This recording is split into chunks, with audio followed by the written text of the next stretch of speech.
NRA board votes on a new reform plan. Plus, the group launches its first multi-million-dollar election ad buy. All this and more on the news update. No, the devil's got no hold on me. All right, ladies and gentlemen, welcome to the news update brought to you by The Reload. I'm contributing writer Jake Fogleman, joined as always by Reload founder Stephen Gutowski. TheReload.com, of course, is where you can head over today and sign up for our free weekly newsletter. We'll keep you up to date on all things happening in the world of gun politics and policy. One of the big stories we want to kick off with this week is you actually just got back from covering the NRA's board meeting in Texas, where it sort of seemed like it was a marathon board meeting. You were there for quite a long time covering it. What were some of your takeaways from that meeting? Yeah, so the meeting was last Saturday, right? I believe it was quite the trip for me because I flew out on Friday night and I was like, all right, well, the meeting's at 9 a.m. It was in Arlington, Texas. The day, this is one of those things where the NRA does these. They're supposed to be open to members, and they are if you actually show up there and know where they are and when they happen. But they don't really advertise that part of it, where they're going to be and when. And, it's certainly not something that is where they encourage people to show up at these things. Let's put it that way. So I actually had the wrong, at first my information was slightly off because I thought it was in downtown Dallas, but it was actually in Las Colinas, which is not far away. So luckily for me, because I'd already booked, I did lose a night at a hotel in downtown Dallas. So this and then I had to extend my trip by an extra day because of how long the meeting went. So people need to, if they support us by buying some of those memberships, because this was it ended up being very expensive and time consuming trip because I thought, oh, well, it'll be over. Usually these end, 3 or 4 o'clock. This one, and so, I was going to fly out that day. But when it came to close to the time for my flight, it was pretty clear that it wasn't going to end and anytime soon. So I switched flights, guys, bought another night at the hotel I was staying at and stayed until the very end, which was after midnight, actually. They had set the end time, and there was a sign it was going to be very long at the very beginning during the open session where members and staff and people could watch. They extended the end of the meeting till 11:59 because they only had the room booked for that long, but it actually went till about 15 minutes past midnight before it was all over. And about 12 of those 15 hours were in executive session, which is where they don't, where you're not allowed in unless you're a board member or qualified staff or lawyers or something along those lines. So I was not allowed in during that period. It's a confidential period where they're discussing, I guess, things they don't want to be public. So yeah, it was quite the meeting. And bottom line, I don't know that they kind of things just seem to end with the status quo. I guess you could say they did apparently vote on what proposals they're going to send to the judge in New York to kind of finish up this corruption trial there, the civil trial in New York. The judge, after he dismissed the request for a government overseer for the NRA, he said that was too burdensome. And that he believed the NRA could reform itself without that. He also issued a request for them to come together with the Attorney General and work on a series of, I think it's 6 different reforms, things like shrinking the size of the board, opening up access to the board member ballot for elections at the NRA, giving more protections to their compliance officer, things of that nature, where, these reforms, keeping people off of the audit committee, or at least out of leadership positions on the audit committee, who had been on that committee during the period that the jury found wrongdoing in.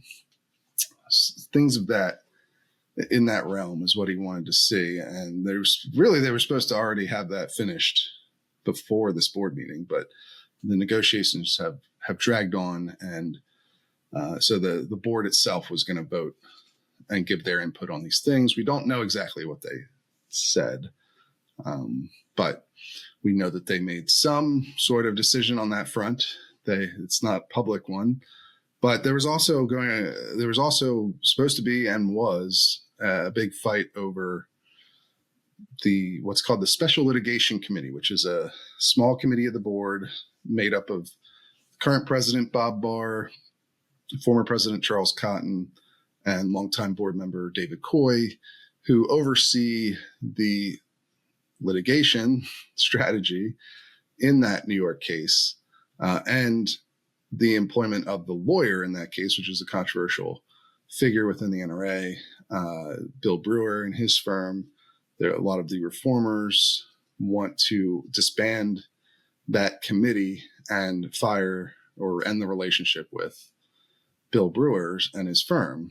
And they tried to do that, apparently, at this meeting and failed. We don't have a lot of details because it happened during this confidential executive session, but we know that it failed. And so those were the two big outcomes. They voted on some sort of plan to send to the judge, and they failed to remove this committee and the NRA's outside lawyer. This is the lawyer that they've spent, I think it was $182 million total, not just on New York litigation, but overall and not even just on litigation. The Brewer firm has done other things like PR representation and stuff of that nature. But overall, the entire sum that they've spent on them is quite a lot, right? And that's been one of the key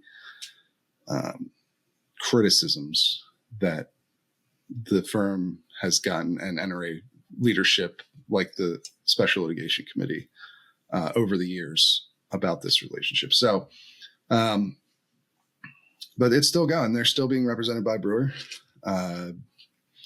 Presumably they'll continue to be, because the next board meeting is not until January. So, and it's at the same hotel in Las Colinas, the Omni, at 9 a.m. I think January 11th. We put it in the piece. So if NRA members want to go, they can.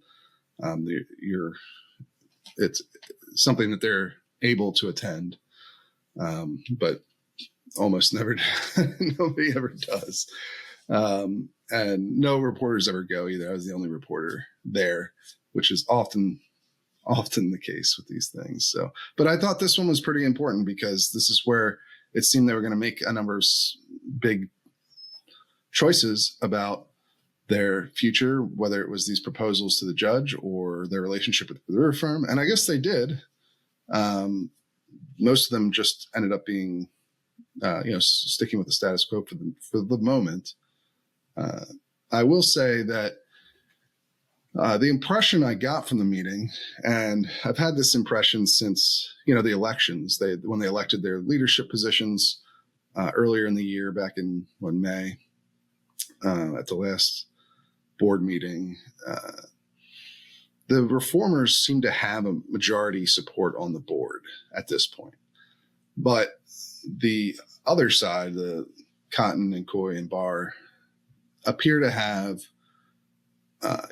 experience. They outmaneuvered, I think, the reformers at this meeting, is what the impression that I got from it. And you could tell this sort of early on, because in open session, there was an effort by the reformers to add a section to the agenda where they were going to talk about the Special Litigation Committee and try to disband it. And they run under these bureaucratic rules, the Roberts Rules of Meeting, something along those lines. Common set of rules, but they're very complex. And the problem they ran into was Charles Cotton objected to adding this agenda item on the day of because to do that, you'd have to have a 2/3 vote instead of a majority vote. And I think that's what they ran into in executive session. I don't know for sure because we don't know the details, but I think they ran into a problem where they may have had enough majority support to get rid of the special litigation committee and the relationship with Brewer or what have you, but they lost on this procedural fight, this procedural movement.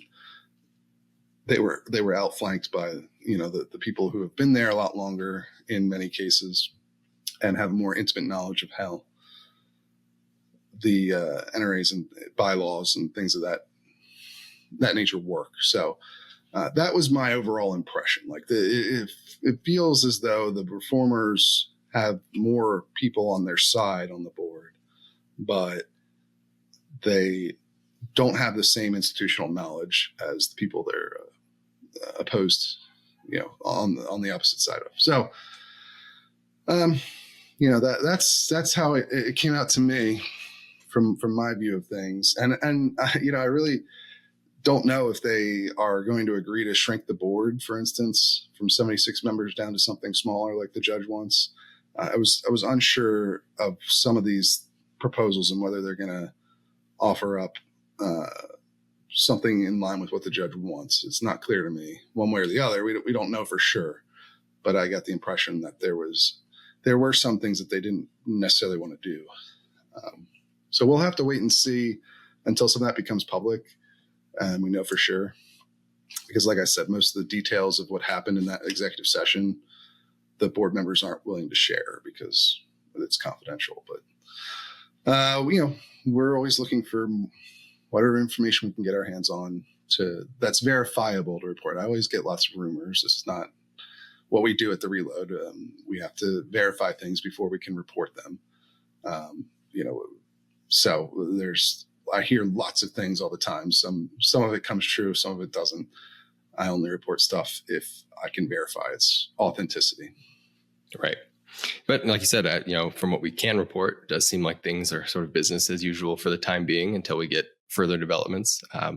Related to that, I mean, it's a link in the newsletter, but it's sort of related. They're already facing another lawsuit, a whistleblower complaint related to the Women's Leadership Forum about, some of the same problems they've had before, accusations of self-dealing. This particular employee is suing the NRA, saying that she was wrongfully terminated because she was essentially not willing to engage in some of these requests by, folks like Wayne LaPierre's wife, Susan LaPierre. According to the complaint, these are all obviously alleged. Right. Folks like Tyler Schropp were involved. So again, more legal troubles. Been let go since then. Yeah.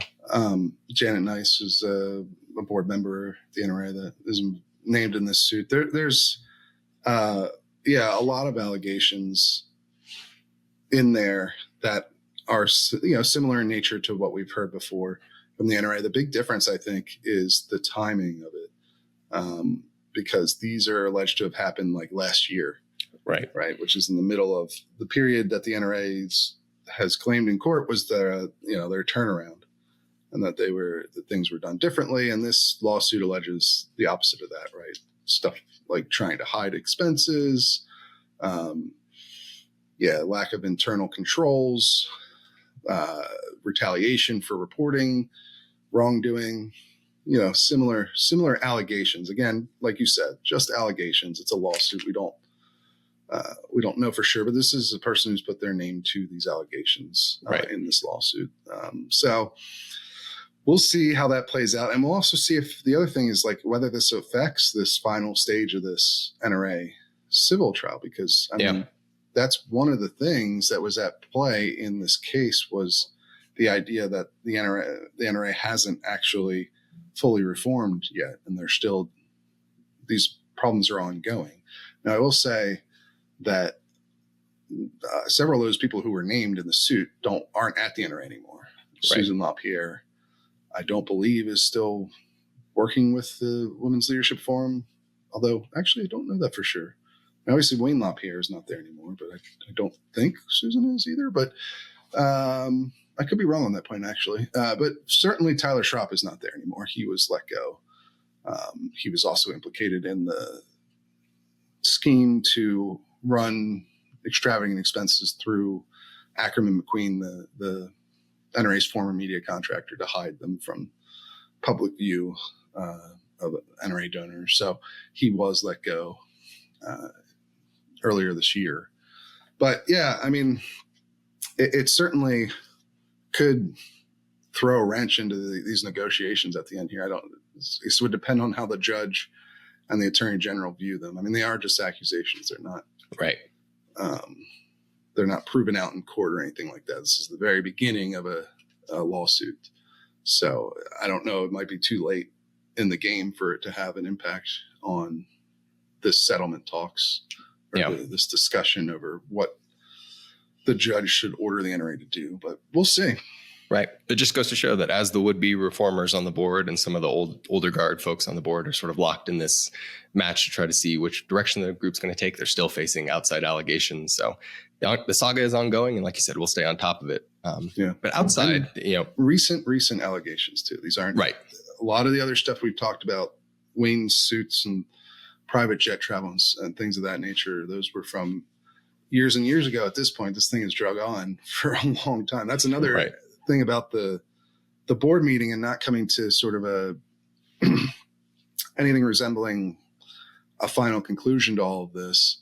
It feels as though it's just going to drag on again. Maybe the reformers can get more people that they want on the board and have a better go at it next time. But that's, several months from now. The board elections won't be until next year, later next year, spring next year. So I don't know. This thing just feels like it's going to continue to drag on for who knows how much longer. Right. But in the meantime, something we've talked about related to the NRA for a while is sort of their fundraising woes, their political fundraising woes in particular. We've done several stories this year as more data has come out from the FEC, kind of comparing the numbers between the NRA and some of its allied groups on the gun rights side and the gun control groups. And consistently, the gun control groups have outraised the NRA, which is sort of an outlier historically. And spending has been fairly low for what most by all accounts is a high stakes presidential election. So something that you wouldn't typically see. But this week we have a piece where the NRA actually has ramped up its spending rather significantly, not in the presidential race, but in the Montana Senate race, which is obviously going to be key to determining who controls the Senate after November. They just announced a $2 million ad buy in that race between incumbent Democrat John Tester, who's considered fairly vulnerable, and his Republican challenger, Tim Sheehy. And they spent $2 million on this ad that they said is going to run statewide on TV and in digital format. And it's essentially hitting Tester on essentially claiming he's insufficiently protective of the right to bear arms, and hits him on his past support for like the Bipartisan Safer Communities Act, for example. So it's the first big time we've seen him in this election cycle that the NRA has really made a point to play up gun politics and try to influence the outcome. Yeah, and it's I guess the biggest gun related ad buy that we've seen publicly announced so far, because there was every town I think announced $1 million ad buy in partnership with Planned Parenthood, right? Mm-hmm. So and the gun control groups have committed to spending huge amounts of money in this election, but we haven't seen, at least through the FEC, which is how you can track more quickly what's happening in these races. There's a lot of stuff they can do that we're not going to be able to see until months later. Right. Whether it's, through spending through their C4s or things of that nature. And if they don't announce it, it's harder to tell that it's happening. But this is, I think, the first $2 million announcement in a specific ad. Right, not just a commitment to spend a certain amount of money generally, or that they raised a certain amount of money, but here's an actual ad buy. And it's in a key race that will likely determine the balance of power in the Senate, which I think people should be concerned about if they're, say, even if you don't want to vote for Donald Trump and you're pro-gun, I guess you're a gun rights advocate. I think one of the top concerns with Kamala Harris becoming president in that scenario is this concern about eliminating the filibuster and pushing through a number of gun control bills or, Supreme Court packing initiatives, things of that nature. This is something that was actually what Randy Kosak laid out as the dark vision, as like the most as his vision of the warning about a Kamala Harris presidency. But I think it's your sort of worst case scenario option, and obviously it's not going to be something that's likely to happen. It may not happen, as I think we had David French on the show a little while back. He doesn't think it would happen at all, but it's much less likely to happen if the Republicans control the Senate. And so, whatever you feel about the presidential race, the Senate race is going to be extremely important because it could easily deliver divided government at the end of this. Right. And if you want Donald Trump to win, presumably if you want him to pass any pro-gun legislation, he's also going to need control of the Senate. So, right. Yeah, I mean, it's probably a good place to spend their limited resources, more limited. They're still going to be one of the biggest spenders on the gun side in this election. They just aren't going to be at the level they were in 2020 or 2016. Yeah. It's not an insignificant amount of money. It's about 10 times what they've spent on outside spending so far. It's their first ad placement of the entire race anywhere. They claim they're going to be doing more, not just in Montana, but elsewhere. So we'll have to see what that looks like. Yeah. But at least it shows that they're getting involved, even as they're confronting all the internal stuff that they're going through as well. Sure.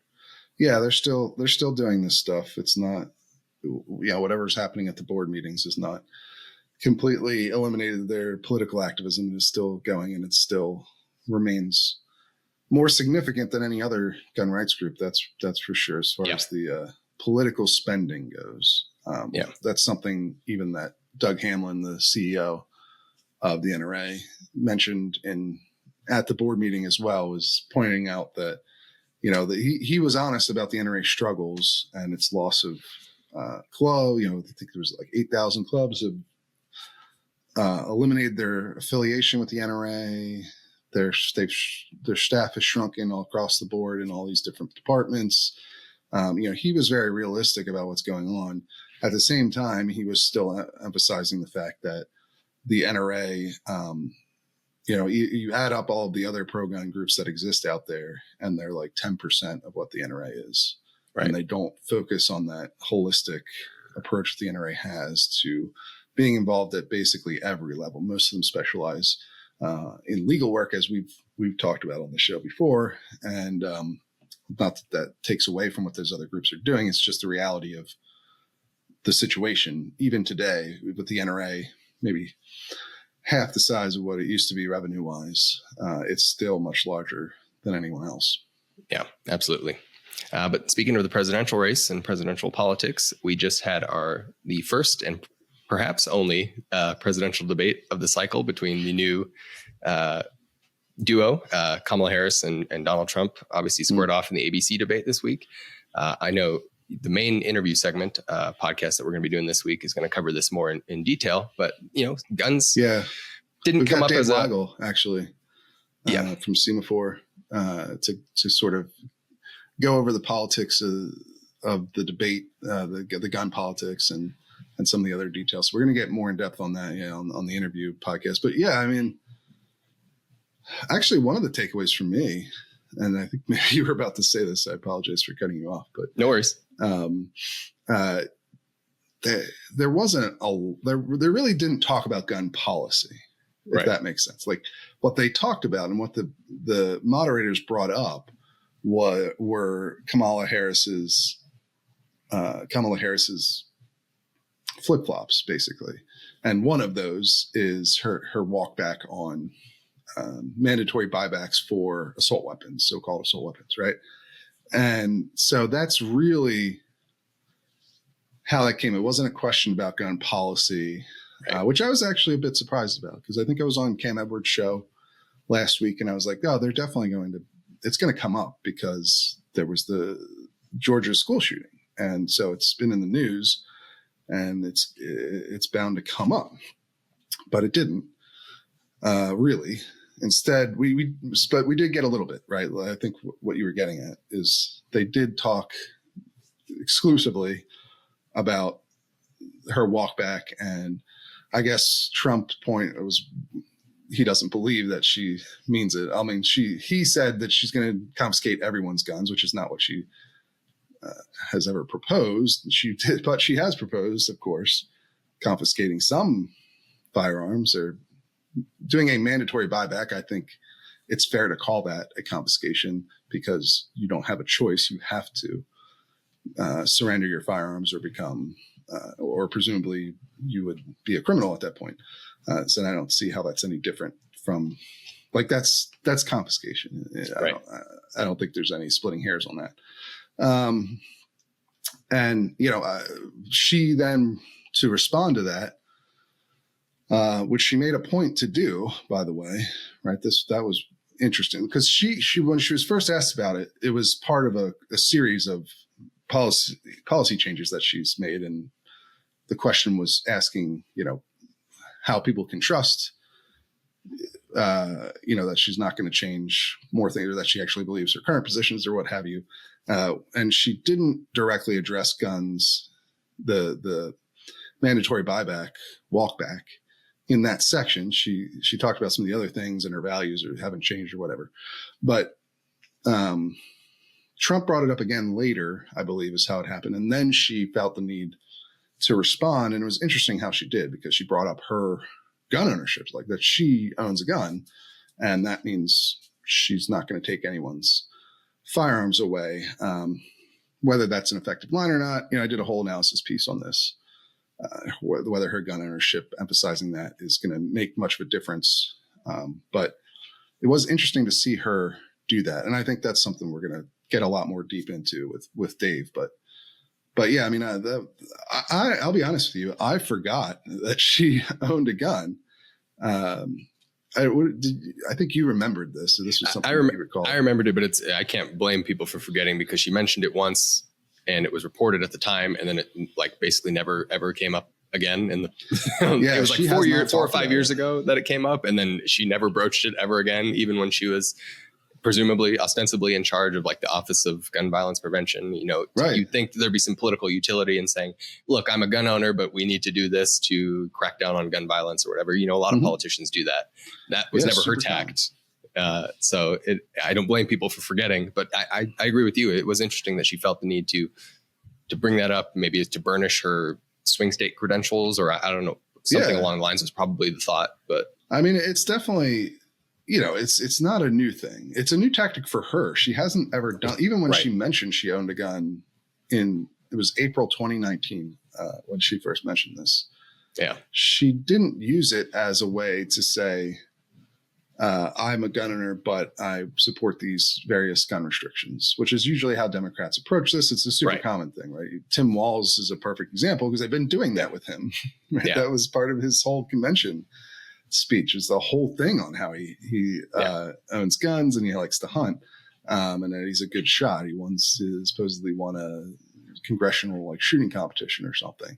That was part of their pitch on him, but also he wants all these gun restrictions. Common thing. Joe Biden, another example of somebody who's done this a lot in the past. One interesting twist on it, like you talked about in my analysis piece.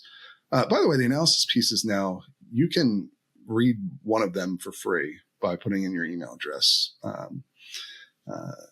So I made that change recently just to give people a little more access to the site and a little more preview of what you get as a member. But this piece, I mentioned that you look at Tim Walz or Joe Biden, they're always talking about shotguns, or they're shown with shotguns. Joe Biden has given some pretty dubious advice on self-defense with shotguns, getting a double-barrel shotgun and then shooting 2 rounds off into the air, which both might get you in legal trouble and would also leave you without any ammunition left in your firearm to defend yourself. But regardless, that's usually how they tend to approach it. Democrats who want to emphasize their gun ownership it's usually shotguns that they own or hunting rifles of some kind. And it's almost always connected to hunting. They talk about gun ownership in the context of hunting. And what's interesting about Harris is that she owns a handgun, and she owns it explicitly for self-protection, self-defense. So that is different, and actually might be a little bit more effective in connecting with average gun owners, because most gun owners aren't hunters.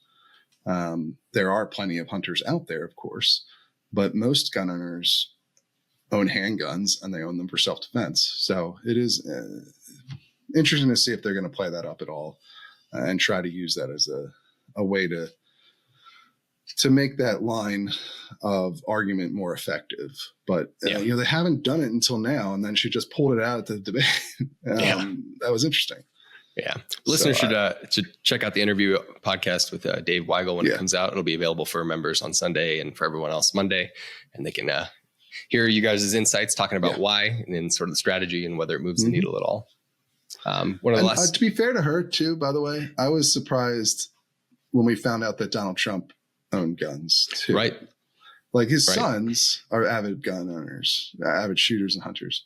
But he's never really had that reputation. And I don't think I've ever even seen a picture of him shooting a gun. I don't think one exists publicly. So when we found out that he actually owns at least like 3 different guns, or at least he carries, he has a carry permit in New York, or he did. And I'll get to how we found out about this in a moment. But he had a carry permit in New York, and he had 3 guns attached to that. He turned over 2 of them to the NYPD. And then I guess there was some confusion about the 3rd one, but the last reporting that we got on that from CNN was that it was lawfully transferred in Florida. Because we found out about this because he was convicted of a felony, and he can't possess firearms anymore, at least unless that conviction gets overturned on appeal, which he's still going through all of that. But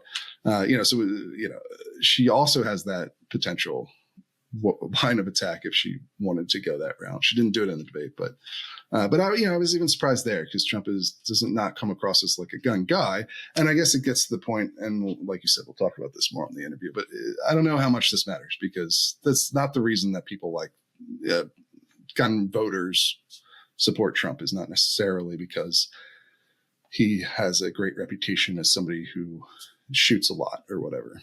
Right. But we'll get in, like you said, more of that on the interview podcast. Yeah, absolutely. But speaking of sort of swing states and gun politics, you reported on some new polling data that we got in the aftermath of the Georgia shooting. We typically see, it's sort of a trend that we've seen over the past several years, that in the aftermath of shootings, whether they're mass shootings or a crime or something like that, an uptick in support for various gun control laws. And we've seen that once again here. Although I will say it seems like it was a relatively modest uptick in support for gun control laws. Yeah, that's how I'd frame it as well. There was an increase in support for universal background checks and red flag law proposals, but not a huge one, a relatively minor increase. In fact, that same poll, if you go back to a year or 2 ago, I believe that those positions had higher support at certain points.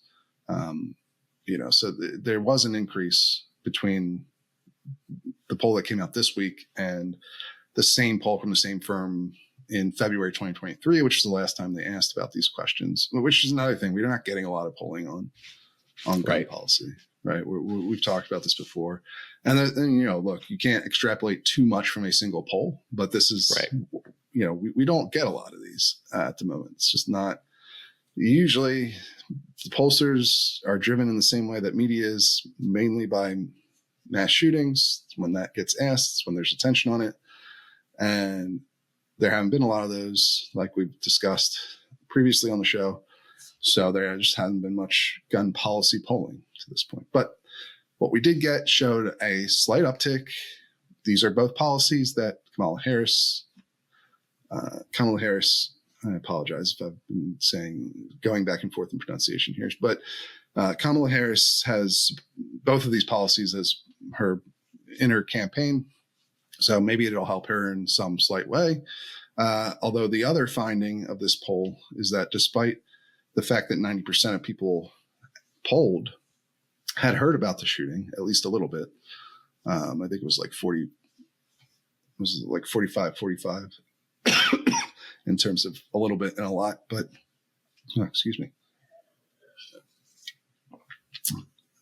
All these people have heard about this shooting, but it hadn't changed their view on how important guns are as an issue in the election. The only 4% said that, and I believe that was actually down a point from the previous poll. So that's your counterpoint, is that maybe it's not going to have that much of an impact on how people are viewing the election, because it hasn't increased the importance of guns as an issue in this particular poll. Again, it's just one poll, but it is kind of a detailed poll. I'd say it's also kind of a trend, though, right? Because I reported on a Fox poll a couple weeks back where voters said that they trusted Donald Trump more on the issue of guns than Kamala Harris. But similarly, they asked, okay, well, where does guns rank in what's going to be your deciding factor, or what issue is most important to your vote? And guns, I think in that one was second to last in terms of issues that people ranked. And so it's sort of a trend that we've seen, that people are de-emphasizing gun politics, at least according to the polling we have, the limited polling we have, as you mentioned. And I think there's the same basic result here as well. I think it was second to last of the issues they asked about, which is actually somewhat abnormal, because what I've traditionally used to seeing is guns being a mid-pack issue, somewhere in the middle. And I think we've had some polling this year that shows that. But yeah, we are getting increasingly these polls that show it's a bottom tier issue right now. Not sure why. There's other than going back to just there haven't been a lot of mass shootings. There haven't been a lot of high profile shooting events in the country this year. We had the Super Bowl parade, the Trump assassination attempt itself, and then this Georgia school shooting. And that's we would like to have zero of them, right? Shootings are still a horrendous problem that everybody wants to get to. None of them in an ideal world. It's fewer than we normally see. So maybe that's why it just isn't driving the same amount of attention that it has in the past. Because you're used to seeing, for instance, mass shootings in the Violence Project's definition. You're used to seeing probably 5 to 10 of those a year over the past decade or so. And so we have one this year so far. Doesn't mean we won't end up at that number, unfortunately, because of the nature of these kinds of shootings that fall under that particular definition. The 4 or more killed in a single incident that's not criminal related, a robbery or a shootout or something of that nature. And those tend to be a lot more random and harder to predict. So you could get a spat of them. You could get several in a row. It happens sometimes. And we still have several months left in the year where we could see more shootings. The same thing you could see more before the election too. We almost had one over the weekend. There was a shooting in Kentucky. Luckily, no one was killed, but at first reports seemed like it was going to be perhaps another mass shooting pretty quickly on the heels of the Georgia shooting, which probably would have brought a lot more attention to it and might have actually changed the nature of the race. But that's, you're dealing with not just violence that happens, but media trends, and not even necessarily conscious ones, but what actually will trigger a national news event can be pretty random in terms of when it comes to violence, because you have to have a number of different factors play in for something to rise to that level. And one of those factors is how quickly one shooting happens after another, right? El Paso and Dayton being a pretty classic example of that. I think they got a lot more attention on the issue because they happened quickly in succession. And we could see that again here, but I don't know. It's it's something where at this moment we just haven't had a lot of attention on guns at the national level. And so I think that's what's driving this lower interest among voters when they're thinking about their votes. There's obviously also just a lot. I mean, look, guns rarely gets into the top tier. It's usually going to be economic issues that people are saying that they're top. And I think that was true in this poll and is true in almost every poll, some sort of economic issue, whether it's just the economy generally or inflation or prices or what have you. Those have been the top thing. And, concerns over democracy or immigration have also been much higher priorities most of the time in polling too than guns. So, but bottom line, I think, the takeaway to me is slight uptick, but it doesn't seem like things have shifted significantly because of politically because of what happened in Georgia. Although there was another interesting tidbit in that poll before we move on to the next thing, which was that 77% of people support holding parents legally liable for violence committed by their kids who they gave access to a firearm to. So that obviously is a potential outcome that we're seeing here. This new trend of charging parents for school shootings, at least under certain circumstances where perhaps they at least should have had a pretty good forewarning that this could happen, and they still literally bought guns for their kids. That at least in those circumstances, people seem to be on board with this new trend of charging the parents. So that's, of course, something that happens in the immediate aftermath, and there's a lot more that goes into it, and that we'll have to examine as the case against the Georgia father moves along.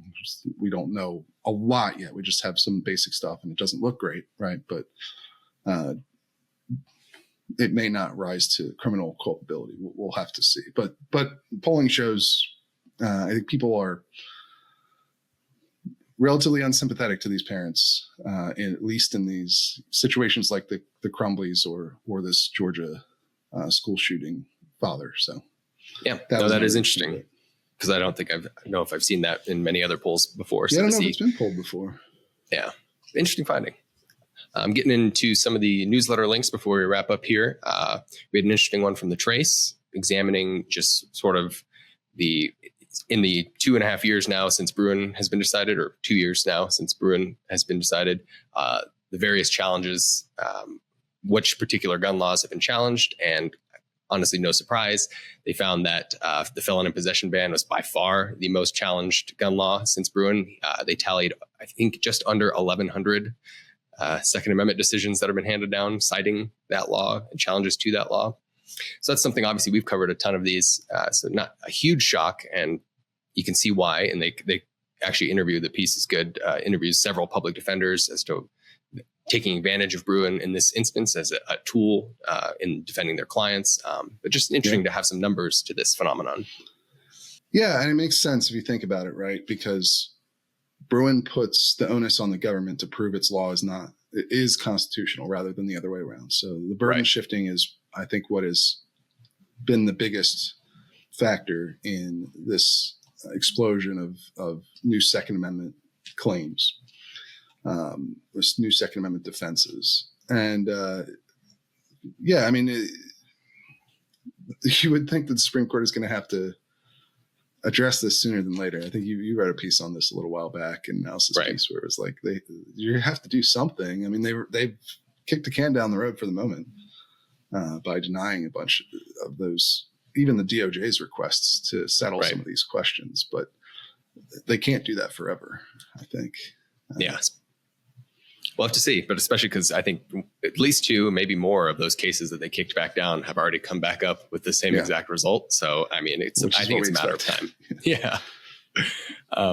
Another one of the links we want to touch on is from CBS News coming out of Massachusetts. And it's actually covering a story we reported a while back. I think we were one of the only outlets at the time to report this story, because it was just a state court criminal case where a New Hampshire resident who lawful possession of a firearm, was legally able to carry in the state of New Hampshire, had crossed into Massachusetts, and I think he was pulled over. It was a traffic violation. And when it was discovered that he had his firearm on him, he was criminally charged because Massachusetts doesn't recognize your legal ability if you're able to carry in New Hampshire. They require you to specifically get a out-of-state carry permit. The lower court said that Massachusetts law was unconstitutional under the Second Amendment. It is now up to the Massachusetts Supreme Court, where they just heard oral arguments in that case. So potentially a big deal for, cross-state, out-of-state carry rights.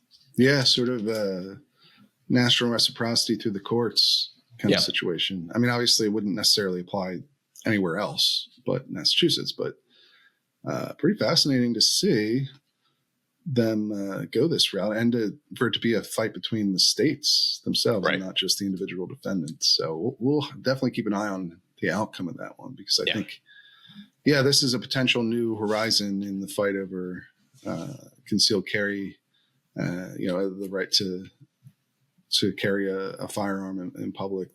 That's something the Supreme Court has handed down as a right, but haven't gone to the great details like this yet. And we're going to see how these lower courts handle it. Yeah, absolutely. And the last link we want to hit on is just a Fifth Circuit decision. So Rahimi, in the aftermath of the Supreme Court deciding Rahimi and overturning the Fifth Circuit, if listeners will recall, the case got brought back before them, where they had to reaffirm Rahimi, the defendant's conviction, because obviously the Supreme Court said that the law was constitutional that he was charged under. And it was just an interesting discussion in the legal opinion, sort of saying, well, we got the Fifth Circuit panel essentially said, we got Bruin right the first time when we struck down the law, but the Supreme Court changed Bruin. So therefore, it's their prerogative to change Bruin, and that we have to follow it. So I just thought that was fascinating. Yeah, for sure. It is. And people should check that out if they want to, read more of it. I mean, this is a common thing you see in lower courts sometimes. Right. Where they get rebuked and they're like, well, I don't know that we agree with the higher court here, but we can't do anything about it because they have authority. So, right. I mean, it's definitely an interesting thing, and it'll be interesting to see how the Fifth Circuit continues with Second Amendment cases after Rahimi itself. Yeah. If they change their tact or not, which it seems like they're probably not going to change too much in their approach here. I mean, Rahimi hasn't changed the approach of many places yet. California has referenced it in there. And that to me was what stuck out, because we haven't seen, most other courts haven't said Rahimi changed Bruin, whereas the Fifth Circuit made a point to say, oh, Rahimi clearly changed Bruin, therefore this is the result. So that's interesting. Yeah, that is interesting.